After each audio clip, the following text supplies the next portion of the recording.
کسی شخص نے 30 سال پہلے بھی کبھی آپ کو کوئی سخت لفظ کہا ہو تو وہ بندہ سامنے آئے تو بات یاد آ جاتی ہے، یار اس نے یہ کہا تھا، باتیں کھٹکتی ہیں۔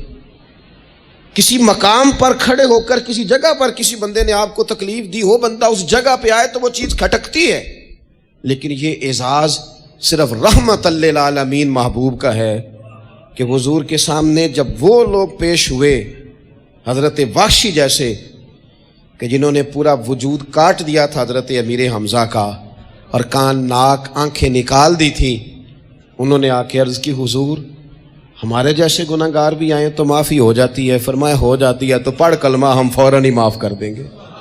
اور جو فتح مکہ کے موقع پر نبی پاک علیہ الصلوۃ والسلام نے فرمایا ہے نا، فتح مکہ کے موقع پر، وہ تو بات ہی بڑی انوکھی ہے۔ انہوں نے کہا تھا آپ ہم سے کیا سلوک کرنے والے ہیں؟ تو فرمایا سلوک کیا کرنا ہے؟ جو پیچھے ہو چکا ہے نا اس کا ذکر بھی نہیں کرنا، کتاب کے پچھلے صفحے پلٹنے ہی نہیں، یاد ماضی یہ عنوان چھیڑنا ہی نہیں، جو ہو گیا سو ہو گیا۔ یہ خاص رحمت کاملہ اللہ تعالیٰ نے اگر عطا فرمائی ہے تو میرے اور آپ کے پیارے رسول ہی کو عطا فرمائی ہے۔ تو ان قیدیوں کو رسیاں صحابہ نے زور سے باندھ دی تھی، تو کہتے ہیں کہ میں نے دیکھا نبی کریم علیہ السلام بڑی بے چینی کے عالم میں کبھی ادھر جاتے کبھی ادھر آتے۔ میں نے عرض کی یا رسول اللہ صلی اللہ تعالی علیہ وسلم خیریت ہے؟ تو حضور نے فرمایا ان قیدیوں میں میرے چچا جناب عباس بھی ہیں،